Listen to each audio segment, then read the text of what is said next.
Hello students, कैसे हैं आप सभी लोग। आई होप आप सभी बहुत अच्छे होंगे।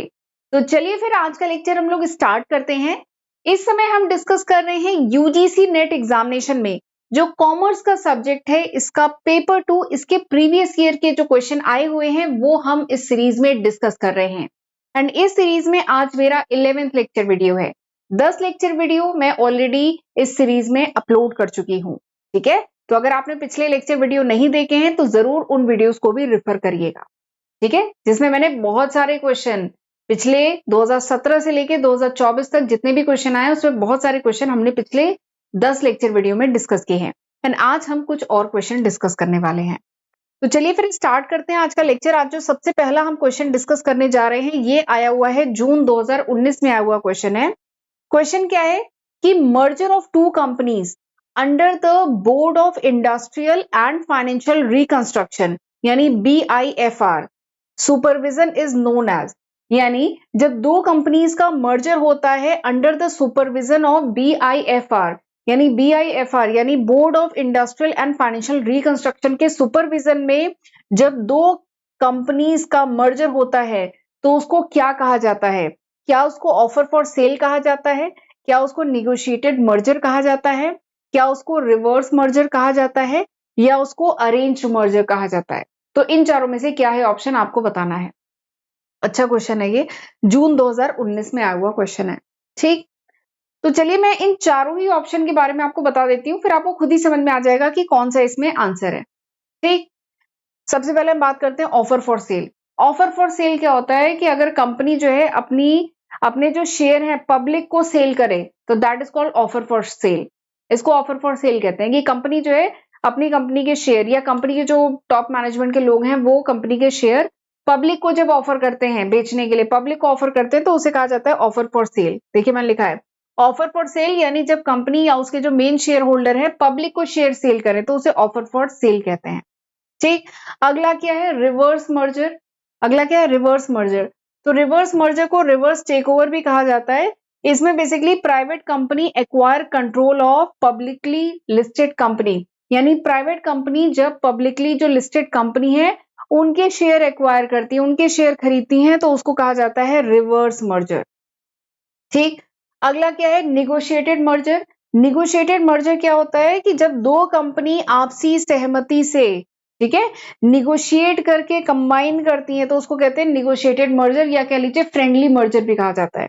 देखिए मैंने लिखा है ये निगोशिएटेड मर्जर या फ्रेंडली मर्जर जब म्यूचुअल बेनिफिट यानी दोनों कंपनी का फायदा हो, म्यूचुअल बेनिफिट के लिए दो कंपनी कंबाइन कर जाए तो उसे निगोशिएटेड मर्जर कहते हैं। ठीक, तो आप देख रहे हैं क्वेश्चन में जो पूछा गया है कि BIFR के सुपरविजन में जो मर्जर होता है उसको क्या कहते, मतलब उसे क्या कहते हैं। ठीक, तो ये है नहीं आंसर, ये है नहीं, ये भी आंसर नहीं है, तो हमें वैसे भी समझ में आ गया कि option D is the correct answer. यहाँ पे ऑप्शन डी करेक्ट आंसर है। इस मेथड को कहा जाता है एलिमिनेशन मेथड, यानी फर्स्ट एलिमिनेट हो गया, ये आंसर है नहीं, ये आंसर है नहीं, ये आंसर है नहीं, यानी डी आंसर है, ये मुझे पहले से पता चल गया। तो इसको कहा जाता है एलिमिनेशन मेथड, यानी हमने ऑप्शंस को एलिमिनेट कर दिया। ठीक, वैसे पर आपको पता होना चाहिए कि अरेंज मर्जर होता क्या है। ये जो अरेंज मर्जर होता है ये होता क्या है पता होना चाहिए। तो ये जो अरेंज मर्जर होता है ये बेसिकली फोर्स या कह लीजिए कंपल्सरी मर्जर होता है under the supervision of BIFR। BIFR मतलब board of industrial and financial reconstruction के सुपरविजन में जब दो कंपनी का फोर्स या कंपल्सरी मर्जर कराया जाए। शायद वो जो दो कंपनी है वो फाइनेंशियली बहुत ही वीक कंपनी थी, डिस्ट्रेस कंपनी थी, वो अब सरवाइव नहीं कर पा रही थी, तो अब BIFR के सुपरविजन में उन दो कंपनीज का मर्जर कराया जा रहा है। ठीक है, तो इसी को कहा जाता है अरेंज्ड मर्जर कहा जाता है। ठीक है, तो यहाँ पे इसकी बात हो रही है, तो आपको समझ में आ गया होगा कि option D is the correct answer. Right, चलिए आगे बढ़ते हैं अगले क्वेश्चन पे। अगला क्वेश्चन गुडविल पे है। ठीक है, एंड इस क्वेश्चन में थोड़ा सा मिसप्रिंट है। क्वेश्चन क्या है कि which of the following type of goodwill is consider to be valuable, most valuable. ये पूरा क्वेश्चन है, इसमें थोड़ा सा मिसप्रिंट है। क्वेश्चन क्या है कि which of the following type of goodwill is consider to be the most valuable, यानी ये जो चार टाइप के गुडविल आपको क्वेश्चन में बताए गए हैं इसमें आपको बताना है कि मोस्ट वैल्यूएबल गुडविल कौन सा है। Dog goodwill, rat goodwill, cat goodwill, cow goodwill. आप सोच रहे होंगे कैसे कैसे गुडविल के नाम है, ठीक है। तो आपको थोड़ा सा बता देती हूँ कि जो गुडविल है वो कई टाइप के होते हैं। अगर हम अकाउंटिंग क्लासिफिकेशन करें गुडविल का, तो गुडविल दो टाइप के होते हैं। एक होता है परचेज गुडविल और एक होता है सेल्फ जनरेटेड गुडविल, यानी दूसरी कंपनी से परचेज किया है गुडविल या सेल्फ जनरेटेड गुडविल है, ठीक है, दो टाइप का है। बट एक है जियोलॉजिकल क्लासिफिकेशन। गुडविल का अगर जियोलॉजिकल क्लासिफिकेशन करें तो चार टाइप के गुडविल होते हैं: dog goodwill, cat goodwill, rat goodwill and rabbit goodwill. और इन्होंने किसने दिया है कॉन्सेप्ट? ये कॉन्सेप्ट दिया था पी.डी. लीके, ठीक है। 1921 में इन्होंने क्लासिफाई किया था गुडविल को बेस्ड ऑन 4 एनिमल्स, 4 एनिमल्स के बेसिस पे इन्होंने गुडविल को क्लासिफाई किया था: डॉग, कैट, रैट, रैबिट, ठीक है। And each goodwill is representing different characteristic. ये जो गुडविल है ये डिफरेंट फीचर्स शो करता है, ठीक है। तो आपको बताना है कि इन चारों गुडविल में से सबसे वैल्यूएबल गुडविल कौन सा है, राइट। पर उससे पहले मैं थोड़ा सा आपको बता दूं गुडविल होता क्या है। गुडविल तो पता है ना क्या होता है? Goodwill is an intangible asset. Goodwill क्या है? एक इंटेंजिबल एसेट है। जो ऑर्गेनाइजेशन क्या करती है, कई साल ईमानदारी से काम करके, अच्छा प्रॉफिट कमा के, अच्छा काम करके जो रेपुटेशन ऑर्गेनाइजेशन बिल्डअप करती है, दैट इज कॉल्ड गुडविल। इसको कहते हैं गुडविल। ये एक इंटेंजिबल एसेट है, ठीक। तो अब मैं आपको इन चारों गुडविल के बारे में थोड़ा थोड़ा बताती हूँ। सबसे पहले हम बात करते हैं कैट गुडविल की। यहाँ देखिए मैंने इसका एक्सप्लेनेशन लिखा भी हुआ है। जो कैट गुडविल है ये क्या होता है? ये एक तरीके का कस्टमर, कैट गुडविल क्या होता है? कस्टमर की वो लॉयल्टी जो किसी पर्सन से एसोसिएटेड नहीं है। यानी ये ऑर्गेनाइजेशन है, ठीक है, ये कंपनी है, इस कंपनी में ये पर्सन है, ये पर्सन है जो कंपनी चला रहा है, या ये कंपनी के टॉप एग्जीक्यूटिव है, इसकी वजह से हम इस कंपनी से एसोसिएटेड नहीं है। यानी कस्टमर की लॉयल्टी किसी पर्सन से एसोसिएटेड नहीं है या उस कंपनी की लोकेशन से एसोसिएटेड नहीं है, ठीक है। तो उसको कहा जाएगा कैट गुडविल। देखिए लिखा है यहाँ पे, कैट गुडविल क्या है? कस्टमर की लॉयल्टी जहां पे कस्टमर कंटिन्यू करता है टू पेट्रोनाइज अ बिजनेस, एक बिजनेस को पेट्रोनाइज करना कंटिन्यू करता है। इवन उसके ओनर चेंज हो जाए, स्टाफ चेंज हो जाए, तो भी वो सामान उसी से खरीदेगा, ठीक है। तो कैट गुडविल क्या है? भले उस शॉप की लोकेशन चेंज हो जाए, उसका ओनर चेंज हो जाए, उसका स्टाफ चेंज हो जाए, पर कस्टमर वहीं से सामान खरीदेगा, तो इसको कहते हैं cat goodwill. And this is the most valuable goodwill. ये सबसे मोस्ट वैल्यूएबल है। तो यहाँ पे मैं आपको पहले बता दे रही हूँ, option B is the correct answer. ये जो कैट गुडविल होता है ना, सबसे मोस्ट वैल्यूएबल होता है। इसके बाद बात करते हैं डॉग गुडविल। तो डॉग गुडविल जो होता है, it is highly attach to the person conducting the business. यानी शायद वो पर्सन दुकान पे है या जो भी बिजनेस कर रहा है वो उस बिजनेस में है, इसलिए शायद हम बीइंग अ कस्टमर हम उस दुकान की तरफ लॉयल है। तो इसको कहा जाता है डॉग गुडविल। अगर ओनर चेंज हो गया, वो जो स्टाफ है वो चेंज हो गया, तो कस्टमर की लॉयल्टी भी चेंज हो गई, कस्टमर दूसरे दुकान पे चला जाएगा। तो इसको कहा जाता है डॉग गुडविल। तो ये सबसे ज्यादा मोस्ट वैल्यूएबल नहीं है, ठीक है। अगला क्या है? अगला है रैट गुडविल। तो रैट गुडविल भी कस्टमर लॉयल्टी, जहां पे कस्टमर लॉयल्टी किसी लोकेशन से भी एंड किसी पर्सन से, दोनों से ही नहीं अटैच है।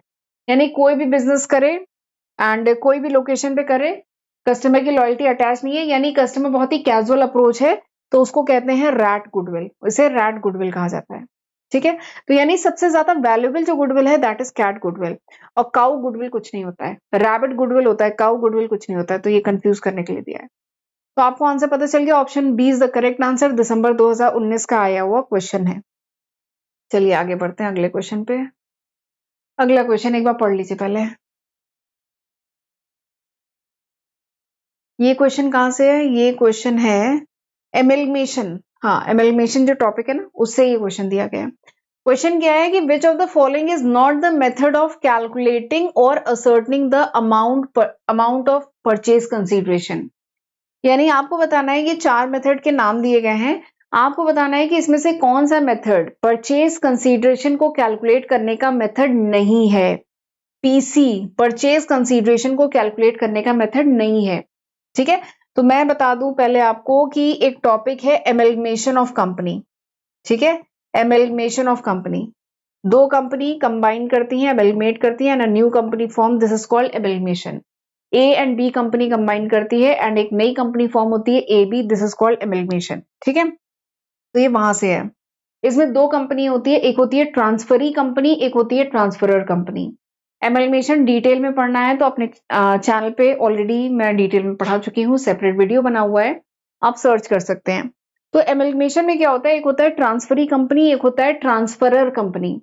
तो ट्रांसफरी कंपनी जो प्राइस पे करती है ट्रांसफरर कंपनी को एक्वायर करने के लिए, उसको कहा जाता है परचेज कंसीडरेशन। सबसे पहले तो परचेज कंसीडरेशन के मेथड्स के नाम है ना, तो आपको पहले परचेज कंसीडरेशन क्या होता है ये पता होना चाहिए।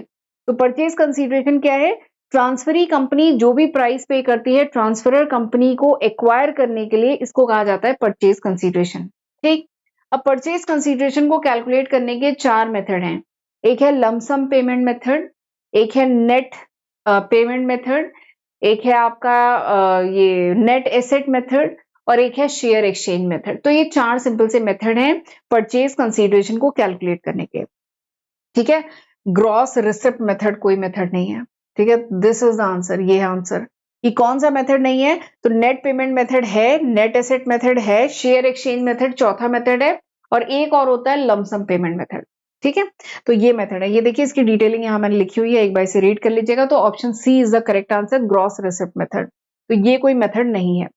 ठीक है, कब आया क्वेश्चन, अक्टूबर 2020 का आया हुआ क्वेश्चन है। ठीक है, चलिए आगे बढ़ते हैं। अब जो मेरे चैनल पे नए स्टूडेंट्स हैं वो देख लीजिए, ये सारे सब्जेक्ट मैं अपने चैनल पे पढ़ा चुकी हूँ, सबकी सेपरेट प्लेलिस्ट बनी हुई है, और आपके नेट के एग्जाम के लिए ये जो प्लेलिस्ट है ये आपके लिए काफी हेल्पफुल रहेगी। ठीक है, इस पे काफी कुछ सिलेबस आपका नेट का कवर हो रहा है, तो जरूर इसकी हेल्प से पढ़िएगा। ये आज की तारीख तक ये सारे सब्जेक्ट मेरे चैनल पे कवर्ड हैं। एंड सिलेबस को लेके कोई डाउट है, कहाँ से पढ़े, नोट्स कहाँ से मिलेगा, तो मैं सेपरेट वीडियो बनाई हुई हूँ, ये जरूर आप जाके रेफर करिएगा। और चैनल नहीं सब्सक्राइब किया है तो आपको सब्सक्राइब कर लेना है। अगर आप यहाँ तक पहुंचे हैं तो जरूर मेरे चैनल को सब्सक्राइब कर लीजिएगा, वीडियो को लाइक भी जरूर किया करिए, इससे हमें बहुत मोटिवेशन मिलता है। एंड कमेंट करके मुझे बताया करिए कि ये लेक्चर आपको कैसा लगा, राइट। एंड नोट्स चाहिए तो आप मेरी एप्लीकेशन डाउनलोड कर लीजिएगा, लिंक वगैरह डिस्क्रिप्शन में दिया है मैंने, तो वहां से आपको नोट्स मिल जाएंगे। ठीक है, चलिए अगले क्वेश्चन पे। अगला क्वेश्चन नवंबर 2021 का आया हुआ क्वेश्चन है। क्वेश्चन क्या कह रहा है कि द शटडाउन रिफर्स टू, जो शटडाउन होता है it refers to complete cessation और closing down of the business, it involve which of the following. यानी जो शटडाउन होता है जिसमें बिजनेस को कंप्लीटली क्लोज डाउन किया जाता है, शट डाउन किया जाता है, तो इसमें क्या होता है, 5 चीजें दी गई, इसमें क्या होता है, फिर आपको बताना है कौन सा सही है। तो शट डाउन करना, ठीक है, बिजनेस को क्लोज करना, शट डाउन करना, इसमें क्या क्या चीजें होती हैं, देखिए मैंने लिखा है शट डाउन मतलब बिजनेस का जो भी ऑपरेशन है इसको टेम्परेली या परमानेंटली क्लोज डाउन करना। तो इसमें क्या होता है, फिर कोई भी बाइंग सेलिंग नहीं होती, कुछ भी खरीदना बेचना नहीं होता अगर बिजनेस को क्लोज कर दिया है, कोई मैन्युफैक्चरिंग नहीं होती। ठीक है, जितने भी एसेट है उन्हें शट डाउन, अब बिजनेस क्लोज हो गया तो क्या करेंगे, जितने भी एसेट है उन्हें सोल्ड ऑफ कर दिया जाता है, डिस्पोज ऑफ कर दिया जाता है। एंड जो भी कैपिटल है वो क्या किया जाता है, पैसा ओनर को वापस हो जाता है। ठीक है, ये सारी चीजें होती हैं। तो देखिए यही चीजें तो लिखी है, नो बाइंग एंड सेलिंग, तो हाँ शटडाउन में यही होता है, कोई बाइंग सेलिंग नहीं होता। नो मैन्युफैक्चरिंग, हाँ कोई मैन्युफैक्चरिंग नहीं होती। Shifting of business from one place to another place, क्या शटडाउन में ऐसा करते हैं कि बिजनेस को एक जगह से दूसरी जगह शिफ्ट करते हैं, नहीं ऐसा तो नहीं होता है ना। एसेट टू बी सोल्ड और डिस्पोज ऑफ, तो हाँ एसेट को बेच के खत्म कर दिया जाता है, डिस्पोज ऑफ कर दिया जाता है। Returning capital to owners, owner को कैपिटल वापस कर दिया जाता है, तो हाँ ओनर को कैपिटल वापस कर दिया जाता है एसेट बेच के। तो 1 2 4 5 सही है। ठीक है, तो बताइए 1 2 4 5 कहाँ लिखा है, ये 1 2 4 5, option A is the correct answer. ठीक है, नवंबर 2021 में आया हुआ क्वेश्चन है। चलिए आगे बढ़ते हैं, अगला क्वेश्चन। अगला क्वेश्चन है होल्डिंग कंपनी सब्सिडरी कंपनी, एक टॉपिक है, बहुत ही बढ़िया टॉपिक है, सेपरेट वीडियो बना चुकी हूँ इस पे। तो होल्डिंग कंपनी सब्सिडरी कंपनी में आपने पढ़ा था एक होल्डिंग कंपनी होती है, एक सब्सिडरी कंपनी है। होल्डिंग कंपनी जो एक्वायर करती है majority of share of subsidiary company, उसको कहा जाता है होल्डिंग कंपनी। ठीक है, तो आपको यहाँ पे पूछा गया है कि फिल इन द ब्लैंक्स, आपको ये फिल करना है फॉर अ होल्डिंग कंपनी के लिए all the pre acquisition profit and loss of subsidiary company are dash, ये फिल करना है। All the post acquisition profit and loss of subsidiary company are dash. ये क्वेश्चन समझ में आ रहा है, जो भी प्री एक्विजिशन प्रॉफिट है, प्री एक्विजिशन प्रॉफिट लॉस है, एंड जो पोस्ट एक्विजिशन प्रॉफिट लॉस है उसको क्या कहते हैं। क्या उसे कैपिटल प्रॉफिट कैपिटल लॉस कहते हैं, कैपिटल प्रॉफिट लॉस या रेवेन्यू प्रॉफिट लॉस कहते हैं, रेवेन्यू प्रॉफिट रेवेन्यू लॉस कहते हैं, रेवेन्यू प्रॉफिट लॉस या कैपिटल प्रॉफिट लॉस क्या कहते हैं, ये बताना है। नवंबर 2021 का आया हुआ क्वेश्चन है। ठीक है, करना शुरू करें इसे। तो इस क्वेश्चन को करने के लिए सबसे पहले आपको प्री एक्विजिशन प्रॉफिट क्या होता है, पोस्ट एक्विजिशन प्रॉफिट क्या होता है, ये पता होना चाहिए। प्री मतलब क्या होता है, यहां पे लिखती हूँ। प्री मतलब क्या होता है, पहले। पोस्ट मतलब क्या होता है, बाद में। पोस्ट मतलब क्या होता है, बाद में। प्री मतलब क्या होता है, पहले। ठीक है, तो अभी मैंने बताया होल्डिंग कंपनी सब्सिडरी कंपनी को एक्वायर कर रही है। ठीक है, तो सब्सिडरी कंपनी को एक्वायर करने के पहले का जो प्रॉफिट है, सब्सिडरी कंपनी का वो प्रॉफिट जो होल्डिंग कंपनी ने एक्वायर किया उससे पहले जो सब्सिडरी कंपनी का जो प्रॉफिट था, इसको कहा जाता है pre acquisition profit. Pre acquisition यानी एक्वायर करने के पहले का प्रॉफिट, सब्सिडरी कंपनी को एक्वायर करने के पहले का प्रॉफिट, सब्सिडरी कंपनी का जो प्रॉफिट है जो होल्डिंग कंपनी ने एक्वायर किया उससे पहले का जो प्रॉफिट है उसको कहा जाता है pre acquisition profit, and this is capital profit. ठीक है, ये क्या होता है, ये कैपिटल प्रॉफिट होता है। देखिए लिखा है मैंने, प्रॉफिट ऑफ सब्सिडरी कंपनी जो एक्वायर करने से पहले का जो प्रॉफिट था इसको प्री एक्विजिशन प्रॉफिट कहते हैं, एंड ये कैपिटल प्रॉफिट होता है and it is treated as capital reserve. ठीक, एंड एक्वायर करने के बाद होल्डिंग कंपनी ने सब्सिडरी कंपनी को एक्वायर कर लिया, उसके बाद जो सब्सिडरी कंपनी का प्रॉफिट है उसको कहा जाता है पोस्ट एक्विजिशन प्रॉफिट। देखिए नाम से ही समझ में आ रहा है, प्री एक्विजिशन यानी एक्वायर करने के पहले का प्रॉफिट, पोस्ट एक्विजिशन यानी एक्वायर करने के बाद का प्रॉफिट। ठीक है, तो इसको क्या कहते हैं, इसको रेवेन्यू प्रॉफिट लॉस कहा जाता है। ठीक है, जो पोस्ट एक्विजिशन होता है इसको रेवेन्यू प्रॉफिट एंड लॉस कहा जाता है, और जो प्री होता है इसको कैपिटल प्रॉफिट एंड लॉस कहा जाता है। ठीक है, तो ये क्वेश्चन मैं कहूंगी कि बहुत आसान है, इवन इनको कैलकुलेट करने का पूछा जाता है। मैंने डिटेल में अपने चैनल पे पढ़ाया है कि ये कैलकुलेट कैसे किया जाता है, प्री एक्विजिशन पोस्ट एक्विजिशन कैसे कैलकुलेट किया जाता है। तो ये नवंबर 2021 में आया क्वेश्चन है, ऑप्शन बी इसका सही आंसर है। ठीक, चलिए अगले क्वेश्चन पे। अगला क्वेश्चन क्या है, अगला क्वेश्चन है विच ऑफ द फॉलोइंग, आईपीओ जो आता है ना, इनिशियल पब्लिक ऑफर, उससे रिलेटेड क्वेश्चन है कि which of the following order is followed in the issue of share under fix price offer method. ठीक है, फिक्स प्राइस ऑफर मेथड में जो सीक्वेंस फॉलो किया जाता है वो आपको सीक्वेंस बताना है, ये 5 स्टेप आपको दिए हैं। ठीक है, तो सबसे पहले ये जरा समझ लेते हैं फिक्स प्राइस ऑफर मेथड होता क्या है। फिक्स प्राइस ऑफर मेथड होता क्या है, तो देखिए फिक्स प्राइस ऑफर मेथड क्या होता है। जो कंपनी है, देखिए नाम क्या है, फिक्स प्राइस, यानी फिक्स प्राइस ऑफर मेथड, यानी जो कंपनी है वो जब शेयर इशू कर रही है तो उसने जो भी प्राइस फिक्स की है वो कंपनी ने पहले से बता दिया। ठीक है, कंपनी आईपीओ लेके आ रही है, इनिशियल पब्लिक ऑफर लेके आ रही है, तो जो भी प्राइस है कंपनी ने पहले से फिक्स किया है एंड वो पब्लिकली अनाउंस किया है, that is called fix price offer method. देखिए फिक्स प्राइस ऑफर मेथड जहां पे कंपनी डिटरमाइन करती है एंड उसको पब्लिकली अनाउंस करती है शेयर की price before the IPO, and ये जो इन्वेस्टर, ताकि इन्वेस्टर को एग्जैक्ट प्राइस उसकी पता चल जाए, एंड ये जो कंपनी प्राइस डिसाइड करती है ना, वो काफी सारे एनालिसिस करने के बाद, फाइनेंशियल एक्सपर्ट की ओपिनियन लेने के बाद, अंडर राइटर्स की ओपिनियन लेने के बाद, मार्केट में डिमांड सप्लाई क्या चल रहा है, मार्केट का ट्रेंड क्या चल रहा है, इन सारी बातों को ध्यान में रख के कंपनी ये प्राइस डिसाइड करती है। ठीक है, अब इसके स्टेप क्या होते हैं, पहले मैं आपको स्टेप बता देती हूँ, फिर हम देखते हैं यहाँ पे 5 स्टेप। सबसे पहला स्टेप क्या होता है, सबसे पहले कंपनी एक मर्चेंट बैंकर चूज करती है। ठीक है, जब कंपनी आईपीओ लेके आती है बड़ा लंबा प्रोसेस होता है, तो उसके लिए कंपनी मर्चेंट बैंकर अपॉइंट करती है, तो ये पहला स्टेप होता है। उसके बाद कंपनी प्रोस्पेक्टस इशू करती है।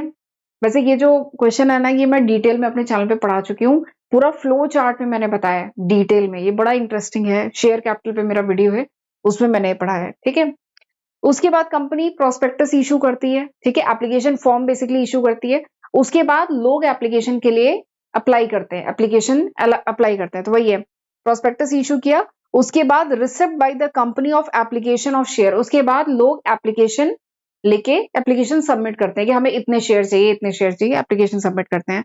उसके बाद कंपनी क्या करती है, अलॉटमेंट करती है, तो allotment of share to the applicant, उसके बाद शेयर को अलॉट किया गया, एंड उसके बाद शेयर अलॉट किए गए, उसके बाद उन्हें शेयर सर्टिफिकेट दिया गया। ठीक है, अब एक बात और है, आज के टाइम में शेयर सर्टिफिकेट नहीं दिए जाते हैं, आजकल सब कुछ ऑनलाइन है, डीमैट अकाउंट बनते हैं जिसमें शेयर को ट्रांसफर किया जाता है, तो अब फिजिकल फॉर्म में ऐसा कोई शेयर सर्टिफिकेट नहीं दिया जाता है। ठीक, तो अब चलिए इनको सीक्वेंस पे लगाते हैं। सबसे पहले क्या होता है, सिलेक्शन ऑफ मर्चेंट बैंकर। सबसे पहले कंपनी मर्चेंट बैंकर सिलेक्ट करती है, उसके बाद कंपनी प्रोस्पेक्टस इशू करती है, उसके बाद कंपनी को एप्लीकेशन रिसीव होती है। कंपनी ने प्रोस्पेक्टस इशू किया, उसके बाद लोग अप्लाई कर रहे हैं एप्लीकेशन से, ठीक है। उसके बाद कंपनी एप्लीकेशन देखेगी और फिर देखेगी कि किसको कितना अलॉट करना है, फिर अलॉटमेंट ऑफ शेयर होगा। तो ये हो गया चौथा स्टेप, और उसके बाद कंपनी शेयर सर्टिफिकेट इशू करेगी, ये पांचवा स्टेप, ठीक है। तो ये सीक्वेंस है। सबसे पहले है सी, चलिए ये है सी, ये है सी, उसके बाद क्या है ए, ये है ए, ये है ए, ये है बी। यानी हमें समझ में आ गया कि option B is the correct answer and June 2023 में आया हुआ क्वेश्चन है, ठीक है। यही सीक्वेंस है ना, सी, फिर ए, फिर बी, फिर ई, फिर डी, ठीक है। जून 2023 में आया हुआ क्वेश्चन है, option B is the correct answer, ठीक है। अगला क्वेश्चन देखते हैं। अब ये जो अगला क्वेश्चन है ना, मैंने आपको बताया था पिछले लेक्चर, अगर आपने मेरा देखा हो तो मैंने बताया था कि इस टॉपिक पे एक बार 2017-18 में क्वेश्चन आया हुआ है और एक बार मार्च 2023 में इसी टॉपिक पे क्वेश्चन आया हुआ है। तो ये टॉपिक बड़ा इंपॉर्टेंट है, पूछने का, क्वेश्चन पूछने का तरीका अलग अलग था, बट यही मेन टॉपिक था जिसपे क्वेश्चन आया। तो मैंने आपको पिछले लेक्चर में जब पढ़ाया था तब मैंने कहा था इसे ध्यान से देखिएगा। तो क्वेश्चन क्या है कि when a target company makes a counter bid for the stock of the bidder, the defensive strategy in reference is called. यानी ये है आपकी टारगेट कंपनी, सपोज करिए ये है टारगेट कंपनी, ठीक है, जिस कंपनी को एक्वायर करने की कोशिश की जा रही है, टेक ओवर करने की कोशिश की जा रही है। और ये क्या है, ये आपकी दूसरी कंपनी है, बिडर कंपनी है जो बिड लगा रही है, ठीक है। तो जब टारगेट कंपनी, देखिए ये कंपनी इसको टेक ओवर करने की कोशिश कर रही थी, ये जो कंपनी बी, इसका नाम दे देते हैं बी, ये कंपनी बी है, इसको टेक ओवर करने की कोशिश कर रही थी, बट इसके अगेंस्ट टारगेट कंपनी ही इस पे बिड लगाने लगी, टारगेट कंपनी ही इस पे बिड लगाने लगी। तो इस स्ट्रेटजी को, इस डिफेंसिव स्ट्रेटजी को क्या कहते हैं, दिस इज द क्वेश्चन। तो बता दूं, इस डिफेंसिव स्ट्रेटजी को कहते हैं पैकमैन डिफेंस स्ट्रेटजी, इसको कहा जाता है पैकमैन डिफेंस स्ट्रेटजी। ये मैंने इन चारों ही स्ट्रेटजी के बारे में पिछले लेक्चर में डिटेल में डिस्कस किया है। पूछने का तरीका इस क्वेश्चन में अलग है, बट इसी सेम क्वेश्चन, मतलब सेम कॉन्सेप्ट पे क्वेश्चन आया हुआ है पहले 2017-18 में, ठीक है। पैकमैन डिफेंस स्ट्रेटजी क्या होती है कि बी कंपनी इसको टेक ओवर करना चाह रही है, ये इसको इस पे बिड लगाने लगे, तो उसे कहते हैं पैकमैन डिफेंस स्ट्रेटजी। अगला देखते हैं ग्रीन मेल, ए सबके बारे में थोड़ा सा मैं बता देती हूँ। ग्रीन मेल स्ट्रेटजी क्या है कि सपोज करिए ए कंपनी बी को एक्वायर करना चाह रही है, तो ए कंपनी ने धीमे धीमे बी कंपनी के शेयर खरीदे, ठीक है। फिर बी कंपनी को समझ में आया कि मेजोरिटी ऑफ शेयर इसके पास जा रहे हैं, तो बी कंपनी ने अपने शेयर वापस ए से बाय बैक किए। तो ए ऐसे ही तो शेयर नहीं दे देगा ना, वो बोलेगा प्रीमियम प्राइस पे, 100 रुपए के शेयर को 120, 130 या 150 पे देगा, ठीक है। तो बी जो वापस अपने शेयर खरीद रहा है प्रीमियम प्राइस पे, इसको कहा जाता है ग्रीन मेल स्ट्रेटजी। अगला क्या है, पॉइजन पिल। पॉइजन मतलब क्या होता है, जहर, पिल मतलब पुड़िया, जहर की पुड़िया बन जाओ, यानी जो बी है अपने आप को अनअट्रैक्टिव बना ले ताकि ए इसको एक्वायर ही ना करे, इसको टेक ओवर ही ना करे। बी पहले ही बता दे कि बहुत सारी प्रॉब्लम हमारी कंपनी में चल रही है, फाइनेंशियल प्रॉब्लम भी चल रही है, ऑपरेशन में प्रॉब्लम है, हर जगह प्रॉब्लम है, कुछ काम ढंग से नहीं हो रहा है, तो ए इसको टेक ओवर ही ना करे। तो ये जो डिफेंसिव स्ट्रेटजी है इसको कहते हैं पॉइजन पिल। अगला क्या है, golden parachute. Golden parachute strategy क्या है, बेसिकली इसमें कंपनी फाइनेंशियल कंपनसेशन, जो भी कंपनी के टॉप एग्जीक्यूटिव हैं, ठीक है, उनको कुछ बेनिफिट्स गारंटी करना, कुछ फाइनेंशियल कंपनसेशन देना, मर्जर या टेक ओवर के बाद भी। तो ये है गोल्डन पैराशूट, ठीक है। तो यहाँ पे फिलहाल बात हो रही है ऑप्शन सी, पैकमैन डिफेंस की, ठीक, option C is the answer. अगला क्वेश्चन देखते हैं। अगला क्वेश्चन क्या है कि ये भी शेयर कैपिटल का क्वेश्चन है। अगला क्वेश्चन क्या है कि Lakshmi industry issued share of 1000 at a premium of ₹10 पर शेयर। एक लक्ष्मी लिमिटेड नहीं, लक्ष्मी इंडस्ट्री है, इसने इशू किया 1000 share, 1000 share at a premium of 10 रुपए के प्रीमियम पे, जिसमें कैसे कैसे पेमेंट करना था, एप्लीकेशन के टाइम 20 रुपए देना था, अलॉटमेंट के टाइम 35 रुपीज देना था जिसमें प्रीमियम इंक्लूडेड है, और जो बचा हुआ पैसा था वो कैसे, फर्स्ट एंड फाइनल कॉल में देना था। यहां तक समझ में आया। अब इसमें थे एक मिस्टर एक्स, उनके पास कितने शेयर थे, 200 शेयर थे। अब इन्होंने ही paid only the application money. अच्छा एक चीज और है, इसमें ये जो रुपीज का सिंबल ये बना हुआ है ना, गलत बना है, ये नंबर ऑफ शेयर है। जो मिस्टर एक्स थे इनके पास थे 200 शेयर, और यहाँ पे भी ये रूपी जो सिंबल बना है गलत है, 1000 शेयर है ये, ठीक है। तो मिस्टर एक्स जो थे इनके पास था 200 शेयर, इन्होंने केवल एप्लीकेशन मनी दी, उसके बाद ये आगे पैसा नहीं दे पाए, and these shares were subsequently forfeited by the company. अब ये आगे पैसा नहीं दे पाए, एप्लीकेशन मनी दी, आगे अलॉटमेंट मनी नहीं दे पाए, तो इनके शेयर को क्या कर लिया गया, फोरफीट कर लिया गया, जब्त कर लिया गया। तो in this regard by which amount will the share forfeiture account will be credited.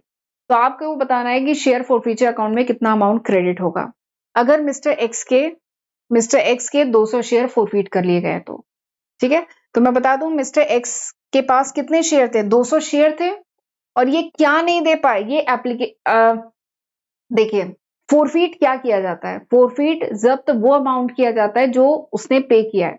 तो मिस्टर एक्स ने जो पे किया है उसी को तो फोरफीट किया जाएगा, उसी को तो जब्त किया जाएगा। तो मिस्टर एक्स ने कितना पे किया है, मिस्टर एक्स ने 200 शेयर पे 20 रुपए पे किया है।